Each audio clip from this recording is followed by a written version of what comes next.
Hello. I must admit I'm finding this rather awkward. I'm not used to speaking into cameras and microphones and whatnot. I'm used to playing musical instruments sometimes into microphones and expressing myself through music and writing and arranging music, that kind of thing. I tend to struggle with words. I tend to stutter and stumble, as you're about to find out. But I feel like I needed to get something off my chest, a burden if you like. And I went part way to doing this about a year ago when I wrote an article, and the article was entitled "The Stranglehold of Transgender Ideology in Our Schools." So not the sort of thing you'd want to write about if you wanted to avoid trouble in today's climate. Anyway, the article was largely anecdotal and was based on an incident that happened in the school where I'd been teaching for around over 30 years. And this was where a girl questioned a visiting LGBTQ speaker from the House of Lords, and at one point said to her, "I respectfully disagree." And this seemed to be the catalyst or the trigger for her being mobbed in the sixth form centre at the end of school by a crowd of her peers. I wasn't there at the time, but a now retired senior teacher told me that there were about 40 of them and that they were vicious. So it wasn't nice for her. She ran away in a hyperventilating state, tearful and panicking, and eventually, after a few weeks actually, she left the school. Anyway, this article went up on a platform called Transgender Trend, and a couple of days later it was in the mainstream media, and then apparently there was a lot of activity on Twitter with some very well-known people getting involved and that sort of thing. So I knew then that I was probably going to lose my job, which I did eventually. But anyway, I don't regret what I did. I think it was the right thing to do, and I think the girl's in a much better place now than she was then. But as I say, she didn't get to finish her A-levels and whatnot. But the article wasn't really about the trans debate. It wasn't about science. It wasn't about biology, or it wasn't about gender dysphoria. It was really an exploration of how people behave when they become enmeshed in an ideological framework. But I couldn't really say much about that. I had to sort of talk about the incident. So that's why I'm doing this, really, to sort of go into it in a bit more depth. And so I'll be referring to what happened at the school, what led up to it, why it happened, and the way people behaved around the time and later, and that sort of thing. Anyway, I respectfully disagree. You can see where the first part of this rather highfalutin title comes from.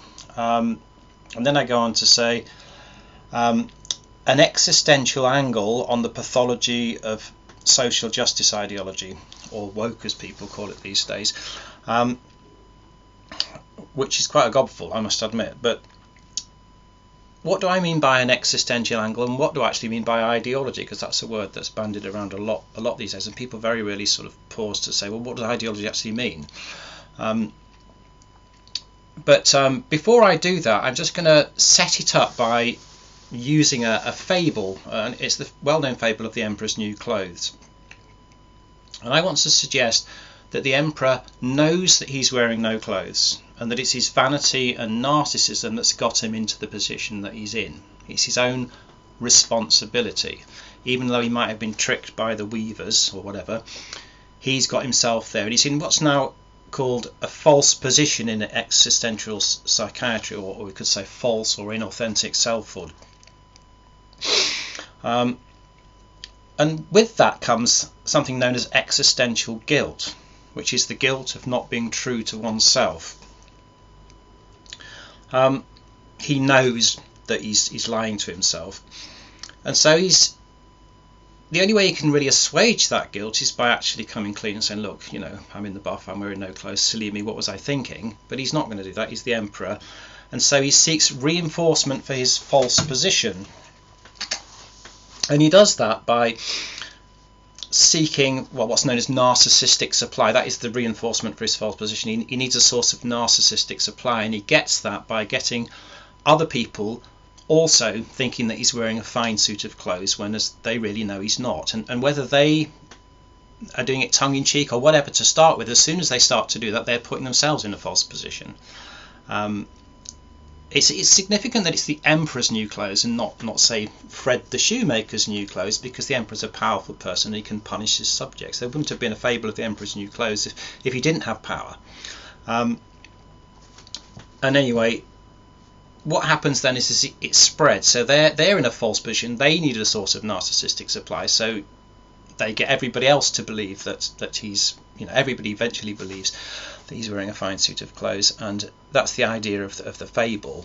And so then you have a sort of collectivized inauthentic selfhood, or an ideology, if you like, and at the same time the normalization of absurdity. It's absolutely absurd that everybody thinks the emperor's wearing a fine suit of clothes when in a way they know that he isn't. So, existentialism. Who are the existentialists? Well, they're a loosely connected group of philosophers, writers, as in novelists, playwrights, theologians, and sometimes people involved in the area of mental health, for instance, who were united by their view of the world and of truth and of the meaning of life. They tended to be sceptical of the rather aloof, detached, rationalistic, objectivist way of looking at the world that's set in around the time of the Enlightenment. They believe that you can't really know truth, you have to live truth. So you can't sit in your study and work out the meaning of life on the piece of paper and then sit back and light your pipe and feel pleased with yourself. You have to actually get in there, and that can be risky. You have to take risks.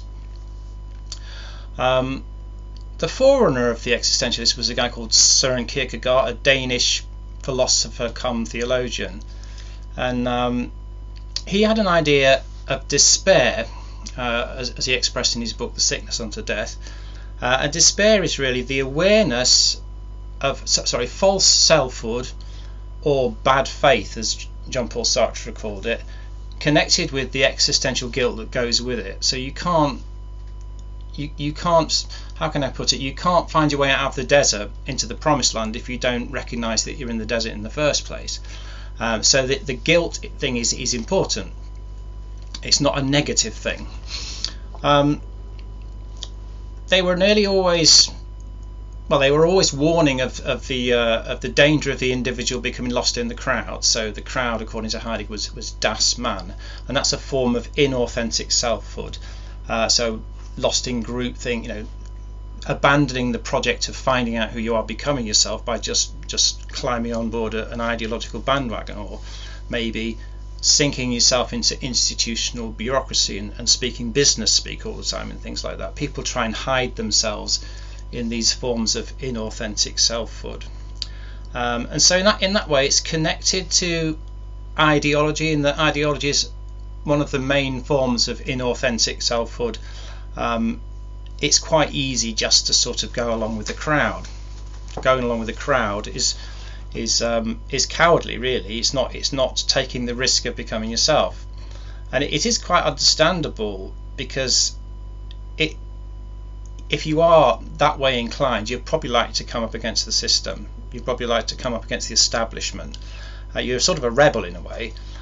So even if you go right back to the very foundations of Western civilization, we have people like, Jesus and Socrates, and they both have a few things in common. Well, firstly, they were both executed for being deemed a threat to the establishment, as we know. They both had to undergo a sort of phony fixed trial before they were executed. They both consulted their deepest conscience before their execution, effectively saying, do I need to go through with this? Isn't there another way out of this? Jesus in the Garden of Gethsemane saying, please, Father, if it is in your will, take this cup from me, sort of thing. And it's hard to say that the deepest conscience, in Jesus' case, it would be God the Father, and for Socrates it was his daemon. That can't be seen as a purely subjective thing. It's as if there's something other and outer about God, the source of truth, or the daemon. So they're quite hard acts to follow in that sense. That they took it through to the end and put truth before their own lives. So back to the existentialists and ideology. Well, what is ideology? I have in front of me a little quote, and this is from a book by a guy called Edgar Friedenberg, who was a sort of libertarian writer working mainly in the 1960s, and this was a book about the existential psychiatrist R.D. Laing. And Friedenberg says this: ideology is the system of beliefs by which members of a social group, it may, but need not be a social class, develop a way of seeing and interpreting what they see congruent with what they have come to define as their interests, while denying or providing no validation, perhaps even no language, for sensations that, if allowed to become perceptions and then ideas, would threaten those interests. Ideology is a powerful force, more powerful usually than any evidence or even any experience that might oppose it. Argument does not prevail against ideology. So there's a few interesting points in there. The obvious ones are the fact that argument does not prevail against ideology. You know, if you've ever tried to sort of have it out with a Jehovah's Witness on the doorstep, you'll know what that means. And even in the face of evidence, people that are enmeshed in an ideological framework will just find a way to deny it. You're coming up against a brick wall, the brick wall of ideology. But the most interesting thing, I think, is this idea that your first awareness when you are enmeshed in an ideological framework that that something's wrong is the uncomfortable feeling that something's not quite right, a sort of cognitive dissonance, if you will. And I can remember having that feeling myself many years ago when I was in the world of charismatic evangelical Christianity over 30 years ago. I got this feeling that something wasn't quite right. I sort of followed through. I trusted my intuition. I felt that the world that I was in was sort of slight extent shallow and phony, and people weren't really being themselves. And I felt that I couldn't be myself. I couldn't find out who I was in that environment, in that world. And so following through on that intuition enabled me to sort of find my way out. But it wasn't easy, in that I realised as I was going along that there were a lot of things standing in the way. You can't reason with people. They've always got an answer. You come up against not political correctness but biblical correctness. Give me a biblical reason why you think it's okay to leave this church and that sort of thing, and you're told that your children will suffer if you leave and all sorts of stuff like that. So it's actually hard to leave. So in that sense it's slightly cultish, and also you're made to feel like you need permission to leave. You need the backing of the elders and backing of the group. Well, the group feels threatened by the fact that you're going to leave, so you don't get it. People stop speaking to you, they stop being your friend, they just cut you off, and I kind of knew that was going to happen, so I wasn't worried about that. The feeling was, I've just got to get out. And the more that happened, I felt this is justifying what I feel. I'm testing the spirits now, and I can see there's something wrong. So I was able to come out of that, which is one of the things that has got me going again, if you like, with what's been going on in the school. I'm seeing the same sorts of things in a different way. I feel like I've come up against the brick wall of ideology. Anyway, so how do we know when we're enmeshed in an ideological framework? What is the evidence if you look at it from the outside? The problem is that the things that I would see as being the evidence are also the things that keep you enmeshed in it. So when you are in it, they're the things that keep the wool pulled over your eyes and see that you don't move away. And I've got this down to 7 categories or phenomena or characteristics, if you like. But I've also seen that they're really not 7 separate categories. They're really part of the same thing. They tend to contain each other, and I think it's probably the left side of our brain that likes to see things in terms of categories. But looking at it from right brain perspective, it's just kind of one thing, really. I hesitate to use the term intersectionality, but so I've got it down to 7. I'm sure you could think of more and subcategories, because it is really aspects of one thing. So I've got these in my head as propaganda, censorship, narcissistic rage and the threat thereof, heretic or witch hunting, the manipulation of language and the control of the linguistic territory, as it were, double bind stroke gaslighting, and the last one, I can't really think of a name for it. It's a sort of conversation stopping, seemingly airtight, dumbed down logic that sort of works in an instant, but not when you think about it a bit. And I think I'll probably start with that category as we go through, and then look at the things that happened at the school and relate them to these sections, to try and gain a bit of insight into what's actually going on, and find a sort of, as I put it, a phenomenological or an existential perspective on it.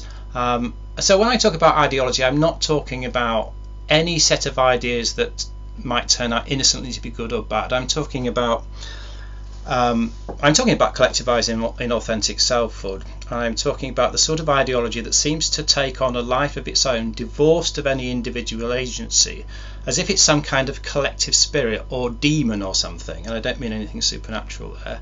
So a sort of an it, but it has a sort of thinginess about it. So if you can sort of refer to it as it and just see this thing, and then try and sort of see what it is by the way it manifests itself as a phenomenon. In other words, how does it behave? Not what is its rationale, but just how does it behave when you test the spirits, as it were, as it says in John's Gospel in the Bible, and confront it and check it out. Anyway, so the first category.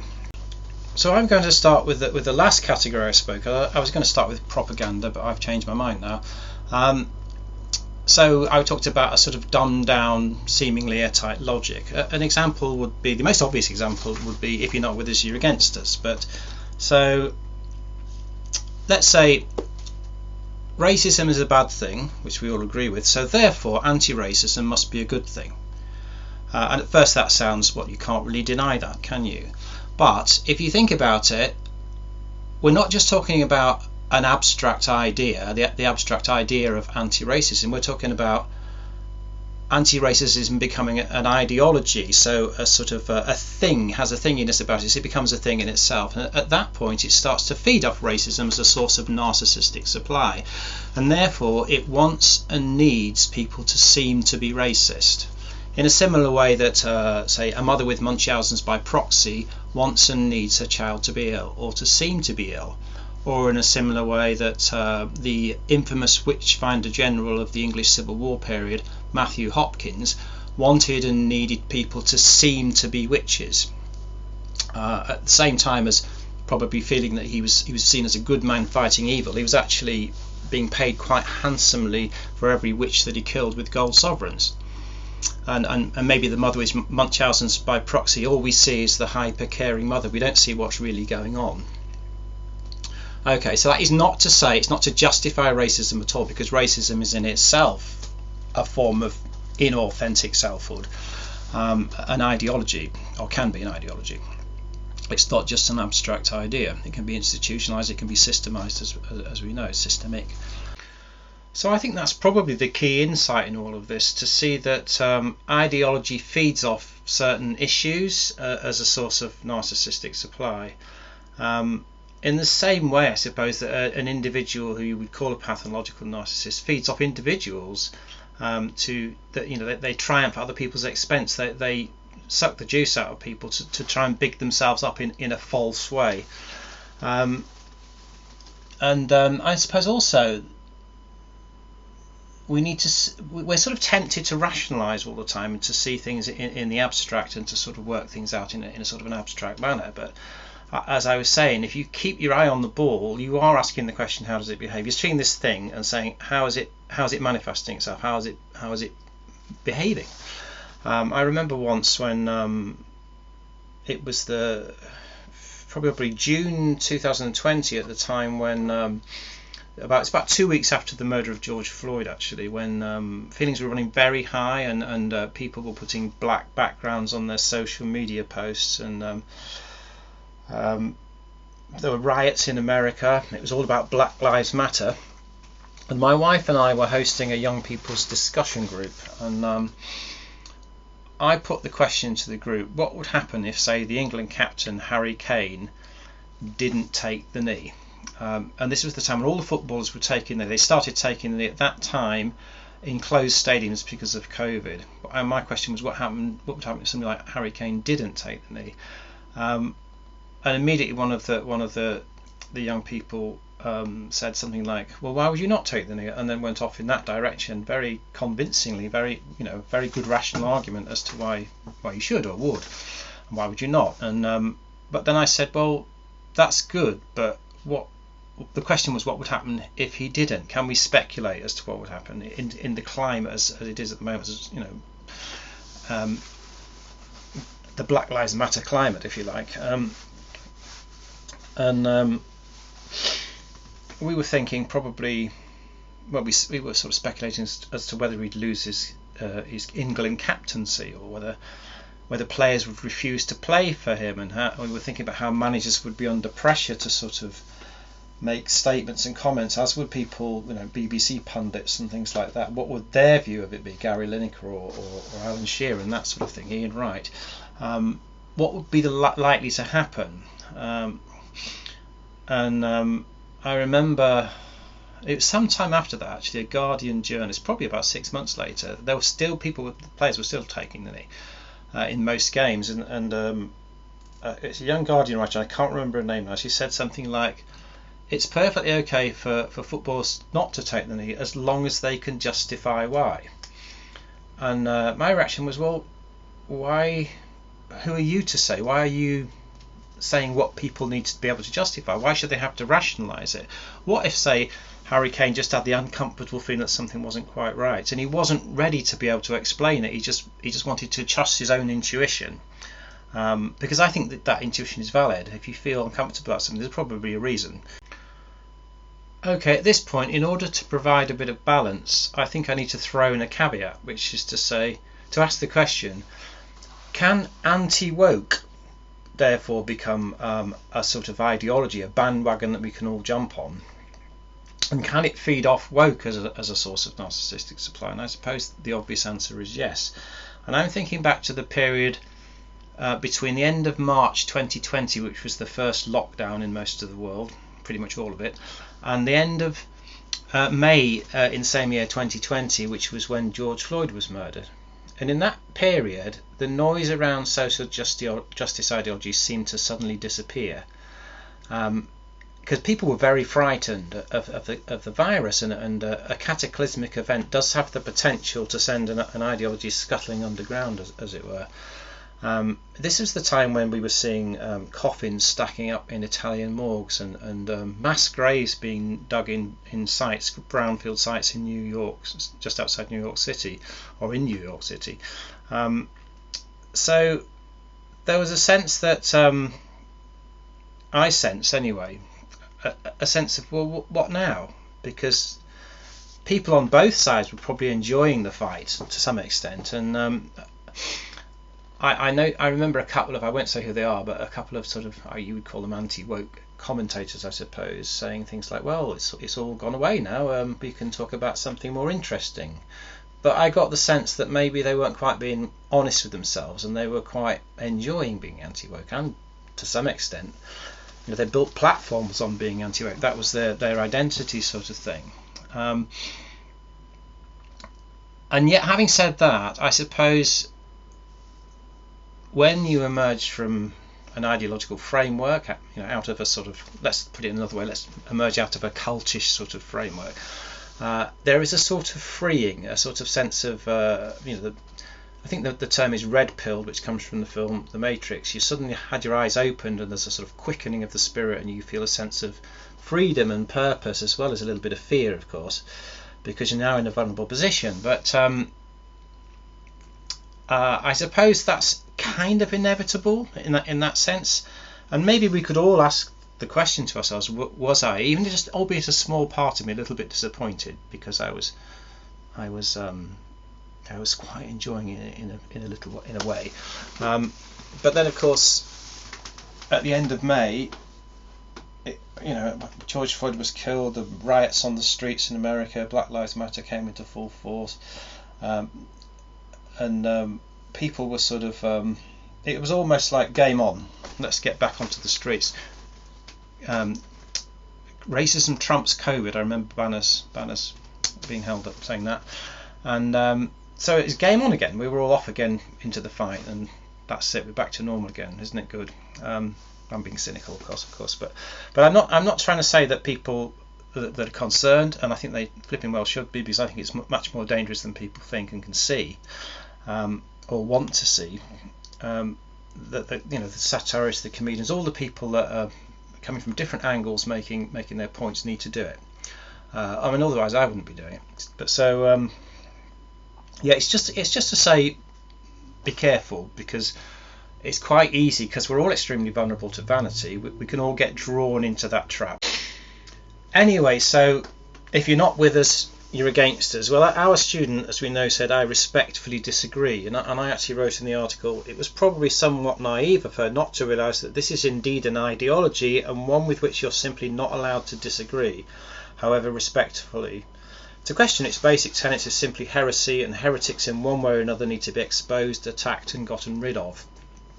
Okay, so there is no debate. You often hear people saying that in relation to transgender. There is no debate. She wasn't actually disagreeing with transgender itself, and she actually goes along with quite a lot of it. She just thinks it's probably a bit excessive that so many girls think that they're boys.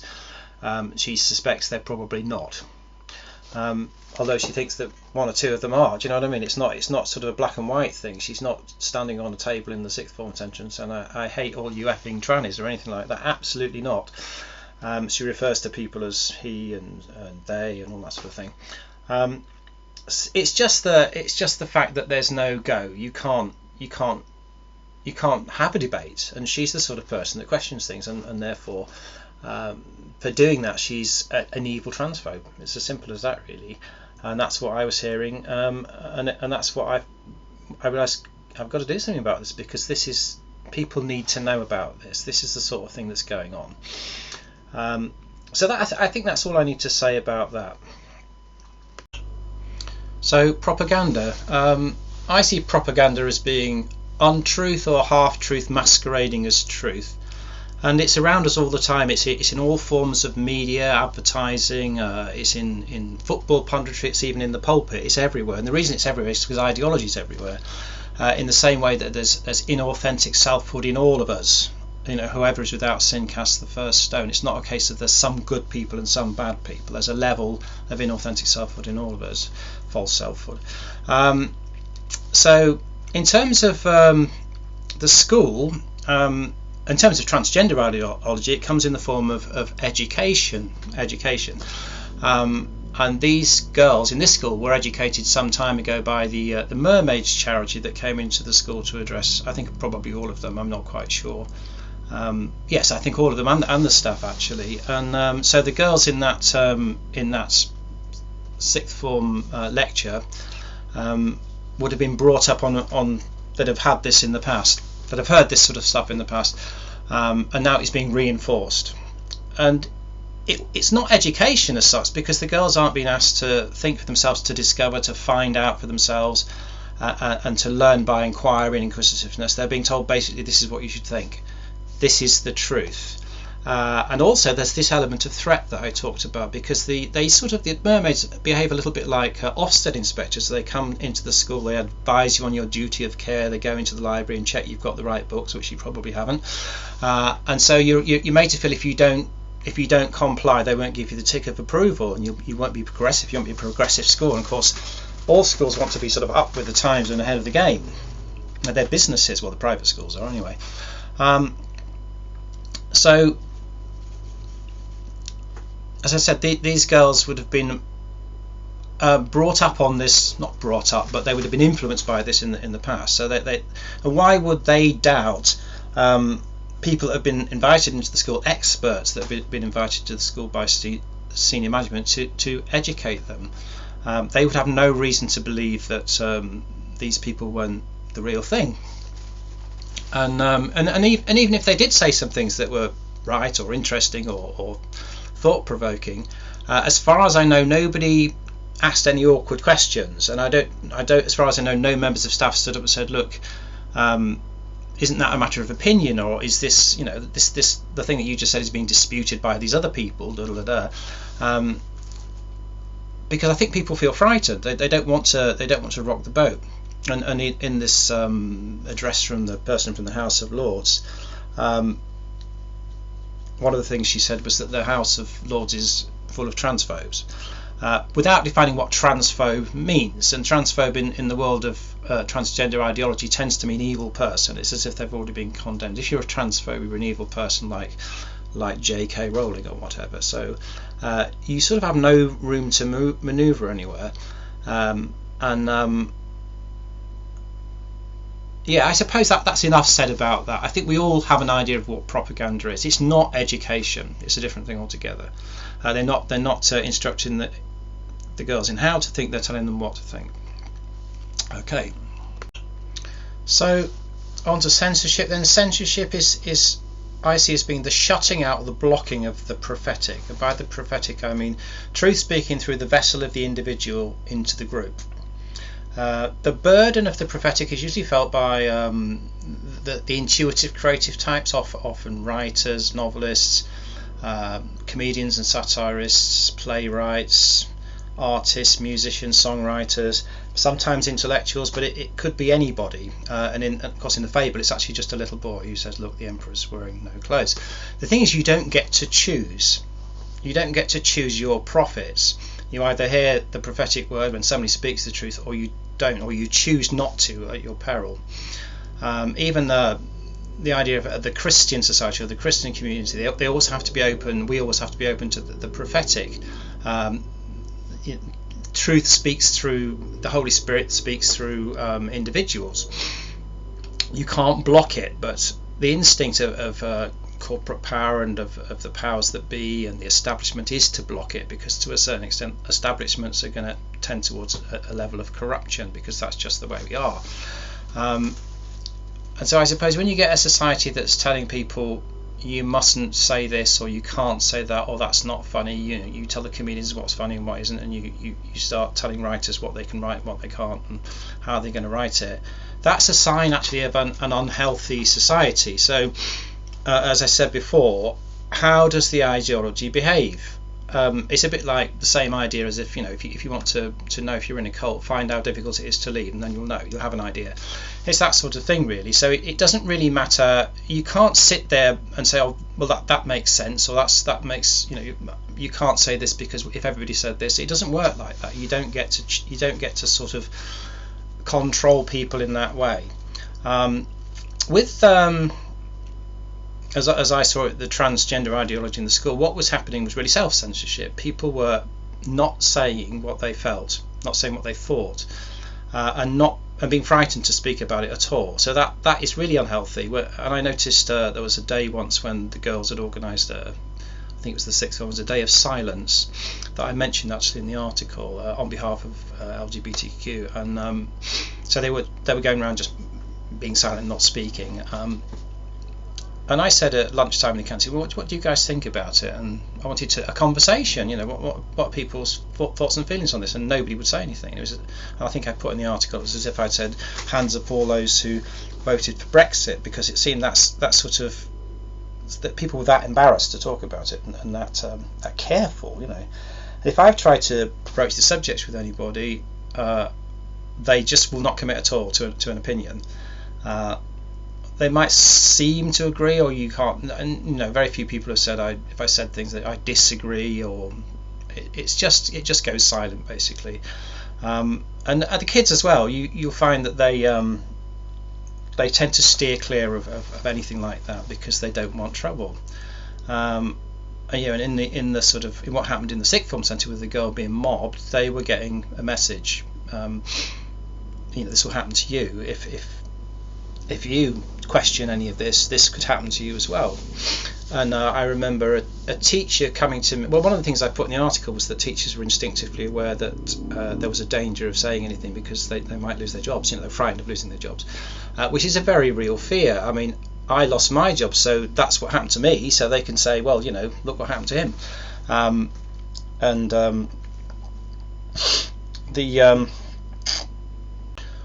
So as I was saying, a teacher came to me after the article came out. She'd seen it somewhere and or heard about it, maybe in the newspapers or on the news or something, and said, I just want you to know, and myself and several other teachers feel that what you did was very brave, and we're totally behind what you did, and we think you're right.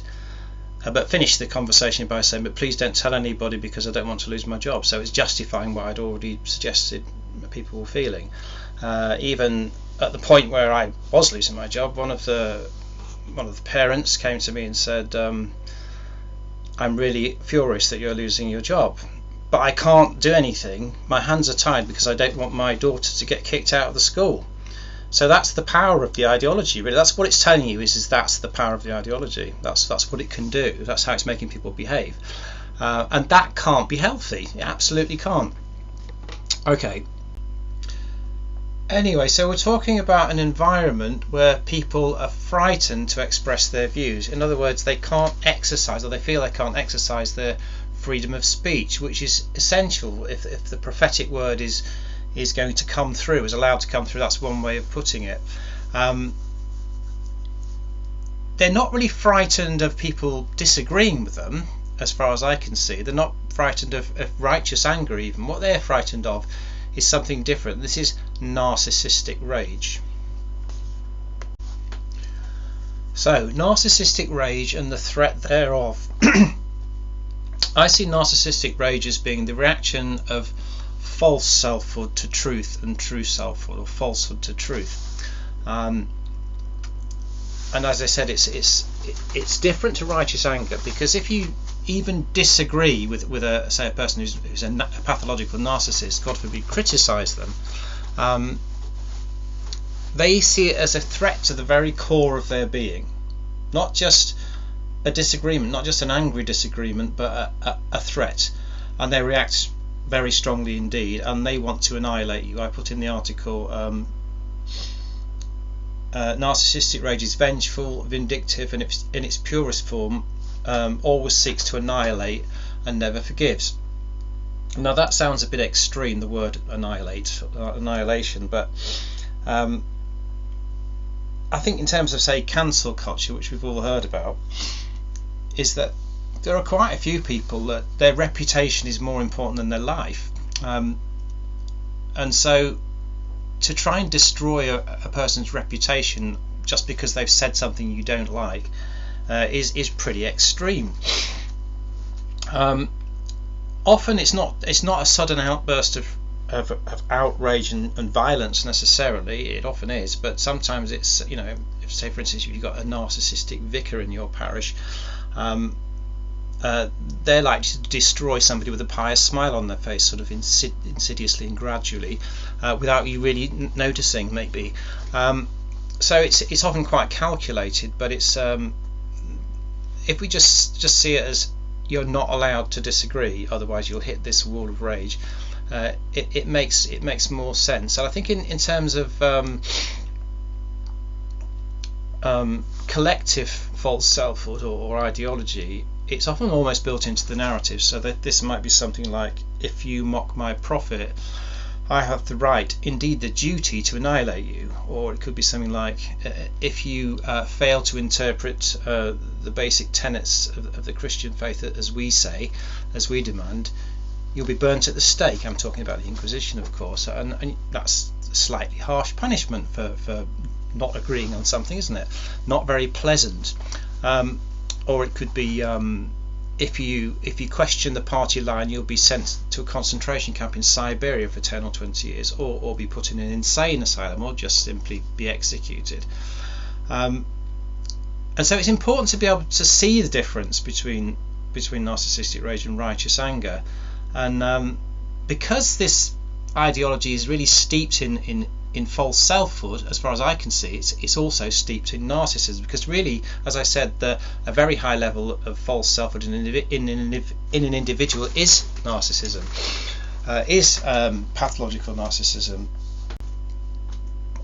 Okay, so in terms of what happened at the school, I suggested that what happened to the girl was, I described it as a woke pylon. And it's a sort of an indulgence in gleeful outrage, and I'd like to suggest that it's not that the girls thought she was wrong as much as that they knew she had a point. And this is an existential way of looking at it, I think. To quote the same guy that I quoted earlier, Edgar Friedenberg, he says, Each individual's mounting sense of existential guilt, that is the guilt of not being true to oneself, and self-betrayal makes him increasingly hostile towards signs of growth, honest feeling and self-realization in others. In other words, that hostility from this point of view is felt because they know that she's right, not that, or they know that there's something in what she's saying and they can't cope with it. And so if we think back to the sort of biblical stories, the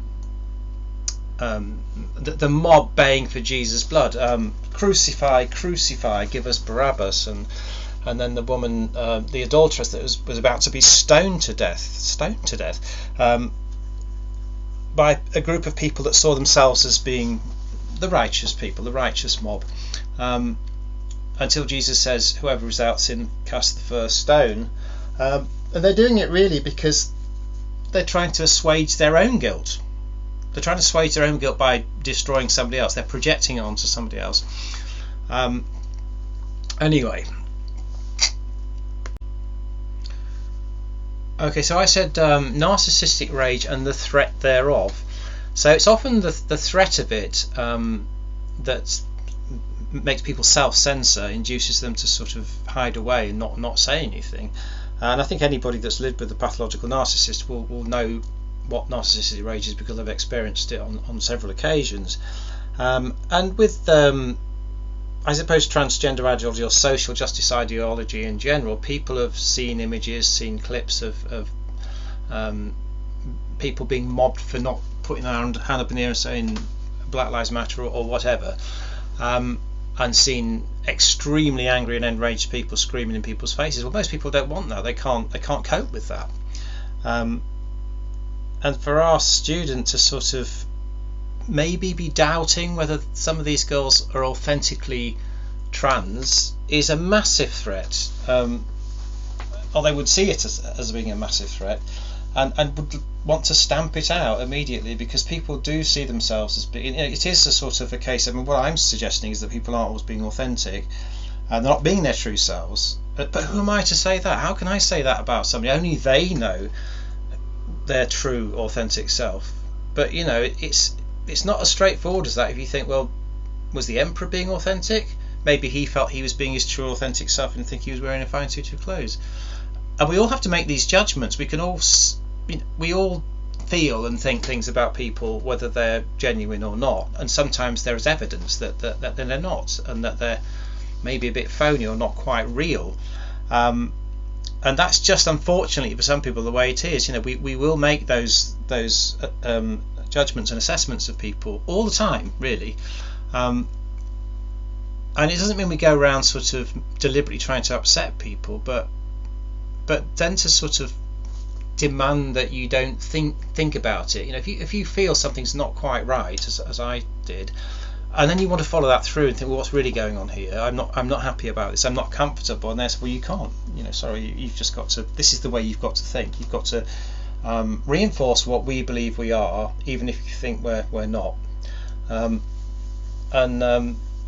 I think that's fair enough. I can't see that you can sort of shut down somebody's inquiry into something because you don't like it. It's just not going to happen. Anyway. So, double bind stroke gaslighting. This is associated usually with pathological narcissists and with a high level of ideology or toxic ideology.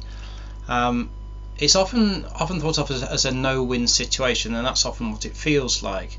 Often it's subtle and all you feel is just uncomfortable. Sometimes it's blatantly obvious, but not very often at all. The whole idea is that it pulls the wool over your eyes and deflects false selfhood, deflects itself onto you. It makes you feel like you're the one with the problem.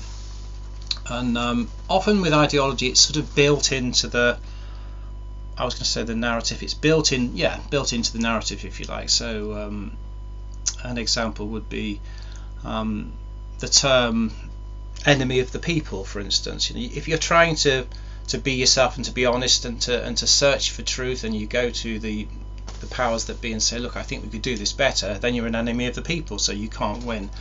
I remember at the school when it was the day I first sort of cottoned onto the fact that something strange was going on, and I've already mentioned it, the day when all the girls were being silent. I realised I couldn't teach one-on-one with silent girls, so I said to them something like, I'll give you a couple of minutes to explain what you're doing and why, and that'll be more helpful for me. That'll get you off the hook, and you don't have to be silent. And actually, they didn't really want to have to be silent in my lessons, because they felt awkward as well. So the first couple of kids said something like, I'm just doing it because everybody else is, which from an existential point of view is inauthentic, but they are only teenage girls or younger than teenage girls, and they they want to be like everybody else at that age. But I think it was probably about the third pupil along in the day, she said something like, I feel like I'd be making a statement if I didn't join in. So she's been put in a position where she feels she can't really be herself, she can't be authentic, so she's going to choose just to sort of go along with it for an easy life. And I mean, one or two of the older girls did give an explanation as to why, and they, if they feel they're doing the right thing for the right reasons, that's fine.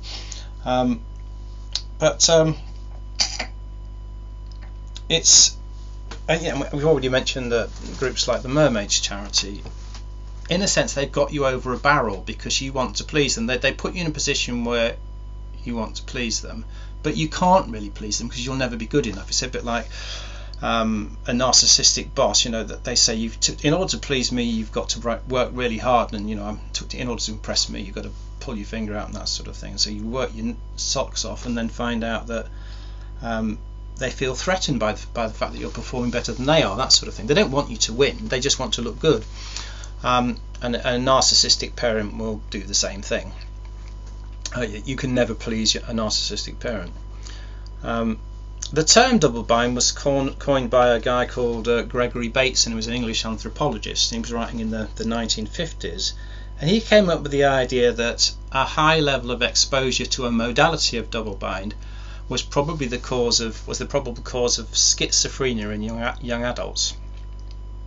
An example of a double bind was given by I think it was R.D. Laing, the psychiatrist R.D. Laing, in one of his probably early 1960s pieces, and he said something like, a little boy approaches his mother for a cuddle, but as he gets close to her body stiffens as if to say, don't come and cuddle mummy, and so the child backs off and feels hurt and confused, and then the mum says, what's the matter, don't you want to cuddle mummy? So over a period of time, that sort of communication would be crazy making. I think we'd all agree to that. And maybe, I don't think it was ever proved that it was the cause of schizophrenia, but you could certainly see how it would drive you nuts over a period of time. And also, the child can't then form his own identity, but only within the framework of his mother's false selfhood. Even the simple joy of being alive in that child would be seen as a threat and would probably be crushed. So that's what's going on. And also, when you've got competing, a situation which is an obvious case of bullying, the other sort of the ideology comes in and says, no, she's the bully. So this kid's isolated to the library to protect her from the other girls, but also to protect the other girls from her. The teachers are trying to sort of help her, but then they feel they've got to help the others, and they're caught in this no-win situation themselves because they can't get it right. They don't know what to do. Their conscience is telling them one thing, and the ideology is telling them another thing. So as far as gaslighting goes, our student experienced this, I think, directly, in terms of she had to be made to feel like she'd brought it on herself. So I think three teachers said the same thing to her. You failed to read the room. Well, that could mean it's not your fault you failed to read the room. It could also mean it's your fault for failing to read the room. And in a sense, it's a bit like saying, well, in that case, the little boy who said the emperor's wearing no clothes probably failed to read the crowd, but he was speaking the truth. Does that mean he shouldn't have done it because he knew it would upset people? Um, and over a period of time, she began to feel that she must be wrong. It worked. She came out of it feeling, I don't know what to do with myself. I must be wrong. All these people can't, I can't. If they don't like me, it must be because of something in me. And it was successful, because she was pretty crushed at the end of it, and crushed enough to leave the school. And then they were, as the mother said, they are still picking up the pieces. And so it was a massive relief to her to have somebody come along saying, look, you're not wrong. This is what's happening, or this is what I think is happening anyway. Which I'm sure on some level she knew anyway, but it's just nice to have somebody else say, I'm on your side. She did get a bit of support from some of the staff, but of course they were too frightened to come out and say anything to anybody else. So it was all sort of, don't worry, you'll be all right, or being nice to her and giving her a hug or whatever. That's not quite the same as coming out and saying this is wrong, or going to the senior management team and says, you've got to stop this. This is totally out of order. Nobody did that, as far as I know. They kept themselves safe, which is what happens in these situations. I can't think of anything else I need to say about that.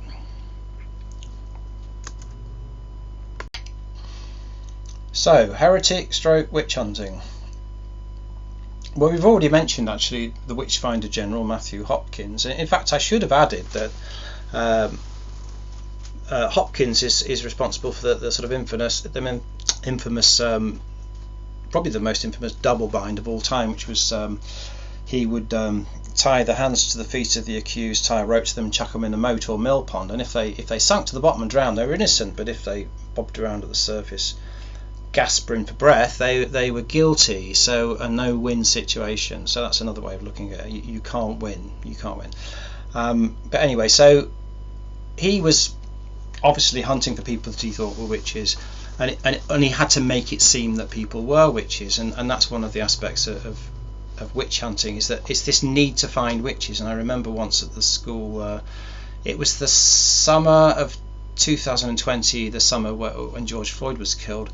During that summer holiday, a couple of the sixth forms at the school had conducted a witch hunt. Effectively, they were trying to find racism among the staff, and so they were looking online on social media. They were approaching pupils and ex-pupils to give examples of racist attitudes among the staff. They didn't manage to come up with, as far as I know, anything really. I know that one of the girls who I happened to be teaching on a one-to-one at the time, one of the two witch hunters said, "Wait till you hear this," and there was, sort of give me the worst then. And I think it was an example of a teacher whose first language was Mandarin or something, asking a couple of girls not to speak in Urdu because this is an English-speaking lesson and nobody else will be able to tell what they're talking about, which I thought was fair enough, and I can't see anything racist in that. But that was the best they could come up with, apparently. But that is effectively a witch hunt. I mean, they're looking for racism. They want to be able to say, look, we're really good people because we found witchy staff members who are racist. They're looking for racists, and that's what you find with social justice side, Julia. They're actually looking for evil people, or people to say, look, this is an evil person, so therefore I'm on the right side of history. I'm doing good, so I'm a good person. Not being able to see the obvious, that actually that's a pretty nasty, vindictive thing to do, as if there isn't false selfhood in all of us, as if there isn't something about them, The other thing I suppose I should have mentioned before was this forgiveness is so crucial, in the same way that freedom of speech is crucial. You can't have a society based on the idea of no forgiveness if we're all culpable in a sense in the first place. How can you? So one of the things that Anglicans will do when they go to church is one of the first things they do in the service is say the prayers of penitence, which is basically saying, sorry God, I screwed up this week, like I normally do in thought, word and deed, or wherever they put it, and they're asking for forgiveness for themselves. They're expected to forgive other people, and they're expecting they would like forgiveness from the source of truth itself, and they also have to be prepared to be able to accept forgiveness, which isn't always easy. So that's kind of really important, because we can't have a world where you make one gaffe and that's it, that's the end of your life. That's ridiculous. That's so dangerous. It's such a ridiculously dangerous way to think. Anyway, I've got a bit off the topic now. So we're talking about heretic stroke witch hunting. So obviously our young dissonant is a heretic. It's already been identified before she goes to that meeting with the Baroness from the House of Lords, and this is kind of the last straw, saying I disagree to her, who's basically reinforcing what they already think anyway, and how dare she disagree, so I think she actually went up to her at the end, the Baroness, and said, look, I'm sorry I disagreed with you, but and she said, the Baroness said something like, oh, that's fine, people often disagree with me, that's fine, I like people to disagree, and but when she got back to the sixth form centre, it was almost like the girls felt they had to do the dirty work on her behalf. She's offended the Baroness, and now we're going to sort her out. So just as in the world of fundamentalist Christianity, if you say something that goes against what they've decided is the truth, and this is the way to interpret scripture, you do it slightly differently, and you're a heretic. You can't, you're not allowed to disagree. I think there's a Protestant group somewhere in Northern Ireland called Take Heed Ministries, and they have on their list of heretics Mother Teresa, C.S. Lewis, and I think it's Malcolm Muggeridge. Those of you that are old enough to know who Malcolm Muggeridge was, all Christian writers and whatnot, and well-known Christians, but they've all got it wrong as far as he's concerned. So therefore, they're heretics, and they should be, not executed probably, but wiped off the face of the earth in another way. Anyway, so that you see that all fits together with all the categories. They all sort of form a part of the same thing. And nobody wants to be seen as being a heretic. Nobody wants to be seen as being a witch, a bad person. Nobody wants people to have them on a list of heretics, and that's why everybody's so frightened at the moment. And I find it strange that people try and deny that that's the case, but there you go. So where are we now? So language and the control of the linguistic territory. So whenever a new ideology emerges, you find a sort of a changing of language, changing of the meaning of words, introducing of new words. Certain words are banned, and interestingly, the point where the girl said, I respectfully disagree, I might not have this exactly right, but it was something like the student pointed out that the Baroness had already said that the House of Lords, well, I don't know whether she said it's full of transphobes. She said there are lots of transphobes in the House of Lords. There's a problem with transphobia, without defining what she meant by transphobia. Incidentally, none of the staff said, what do you mean by transphobia? It's like everybody knows that they're evil people just by being called transphobes. She pointed out that she knew that there were members of the House of Lords that didn't agree with her, and she actually cited Claire Fox, who'd stood in the House of Lords one day and said she didn't agree with having to call herself cisgendered and be I can't remember what she said now, a holder of a uterus, a person that bleeds, a chest feeder, and all that sort of thing. And the girl said, well, how can you form a consensus? How can you have a debate when you've already sort of got people like her on the side of transphobes, in other words, irredeemable almost, and they're speaking a different language to you? How can you sort of find a place where you can discuss things with each other? And the Baroness at that point said, this is not a question of semantics. I suppose what she meant by that was this is about right and wrong, and then the girl said, I respectfully disagree, and that was the cause of all the trouble. I can remember one of my sixth form students actually once saying she was going to have to educate me, and I was bantering with her a bit, or trying to, because it was on the day of silence where she wasn't speaking, and I was saying daft things like, when I were a lad, lads went to lads' bogs and lassies went to lassies' bogs, and that were it was straightforward. And she just thinks I'm an old boomer, but sort of fairly innocent, I think, and at the time. And then she said, I'm going to have to break my silence, so I'm going to have to educate you. So I thought, I look forward to that. So she started to educate me and telling me that there were 76 different gender pronouns, which I'd already heard of. But I heard about this sort of thing. But I was thinking, who decides? You're telling me that I've got to think in this way now, and where did it come from? It's the ideology itself that controls, or seems to want to control, what we say and what we don't say, and the terms we should be using, however bizarre they might sound. And there was a point, I think this is probably the case in a lot of schools, where we were all told basically, you don't call them girls, call them students, because you might offend somebody, and that sort of thing, which is, I can sort of understand that, but you can easily sort of, especially when you're knocking on a bit like me, you can easily sort of trip over the wire and say the wrong thing, and then you can potentially offend somebody. And in fact, I think the term is something like concept creep, where say terms such as transphobe and racist, they sort of take on a different meaning. It changes over time, so they're increasingly criminalised. I think that's the way I would put it. So it suddenly becomes much easier to trip over the wire, because you get into the area of sort of microaggressions, where because as I've already said, the ideology wants you to trip up. It doesn't want you to be good, it wants you to be bad. And so you know who decides what is transphobic and what isn't? Well, it's ever so easy to be transphobic and racist these days, particularly those two, and in the end it gets silly, because I think my daughter recently was told that her engagement ring was racist, and the girl gave her a reason, something to do with mining and whatnot. So you become, and it's almost like, well, where's he going to stop? And I suppose that if it doesn't want you to be good, then it will never stop. So say we all woke up tomorrow and there was no racism anymore, would anti-racists be pleased or displeased? I think they would be displeased, because they need you to be racist, and so they would find, that you get away from the idea of microaggressions, and you get into the other sort of smaller units like femtoaggressions and attoaggressions, to some ridiculous point where it would be racist to watch a squirrel running across the grass, or to fill your hot water bottle up at night, or something stupid like that.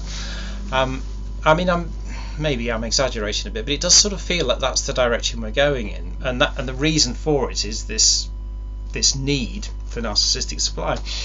Anyway, I need to round this up. I've been banging on for far too long now. So the reason this is, I think, is a real problem, or one of the main reasons it's a real problem, is because it's not just a fringe cult that's not really affecting anybody other than a few people that have joined it. It's actually got right into the moral centre ground of society, and it's threatening to take over completely this moral centre ground. It's not about left and right, really. I don't like it when people talk about it as being right wing. You're right wing, or you're fascist or Nazi if you don't go along with it. And in the school, I saw this sort of the staff struggling with what to do with this situation, because on the one hand their conscience was telling them, their intuitive sense of right and wrong was saying, well, she was bullied, and that's all there is to it. Just look at the evidence, that's bullying. And yet you've got all these other kids banging on the doors of the senior management people and the head of sixth form, saying, look, we're the victims. We've been transphobically abused, or this, that, and the other, and she's racist, and blah, blah, blah. And they're not quite sure what to do, so they end up kowtowing to it, because they're frightened of not going along with these girls that could potentially make life difficult for them. That's the thing, that people are frightened of it. And in fact, one of the teachers, a very senior teacher, actually said to me, I just didn't know what was right and wrong anymore. And I think that sort of says it all, really. She's always known what's right and wrong, or had a good idea, which you've got to be a leader in an institution such as a school, but she doesn't know what's right and wrong anymore. And so they sort of cave into it, and yet they're trying to sort of weigh up they're caught in the bind of it. They don't know, if they go this way they lose, if they go this way they feel that they lose as well. So I don't think they really knew how to deal with it, which is why the girl came out of it feeling misunderstood, gaslighted and confused herself, and ended up blaming herself and thinking, I must have done something wrong to have all these people hating on me. So although it masquerades as care and compassion. I see it as a sort of puritanical fundamentalism in the way that it behaves. As I said, it reminds me of Christian fundamentalism in some ways. In other ways it doesn't, but it's not. And the problem is because it's getting the supply that it needs, it's cleared the way to sort of just take over. As long as people are frightened of it, it'll probably just win. And by win, I mean we spiral down into, a proper Orwellian nightmare. And then we will have lost the plot, and also we will lose. It can only intensify. It can only get worse. That's the logic of the way this sort of thing works. And so we must, if there's a message that I've got to share, it's the main thing is be brave, because people can throw themselves under a bus, like myself and the girl and other people, lots of other people actually, by sort of saying something or doing something or trying to sort of counter it, but they can't do it on their own. It's no use. It needs a collective effort, as I think Frank Furedi said recently. I mean, if a whole group of teachers went to the senior teachers and said, we're not happy about this, or we don't think this teacher should be forced to leave the school for saying what he thinks, they wouldn't have a leg to stand on. And I think if everybody woke up tomorrow and said, no, we've had enough now, let's stop this, it's all nonsense, eventually it would just fall away. There wouldn't be any fight after a certain point. There wouldn't be. And then maybe people could have a proper conversation about racism and the transgender issue and all that sort of thing.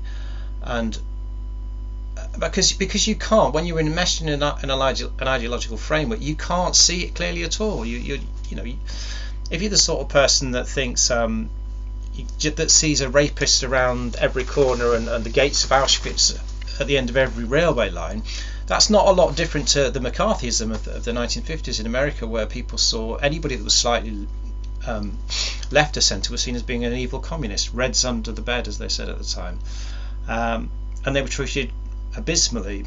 But it seems to be the same thing, in terms of the left and the right. If there's anything I can say about that, it's that really it's just the same sort of thing on the other side, really, and we have a responsibility to stop it. So be brave.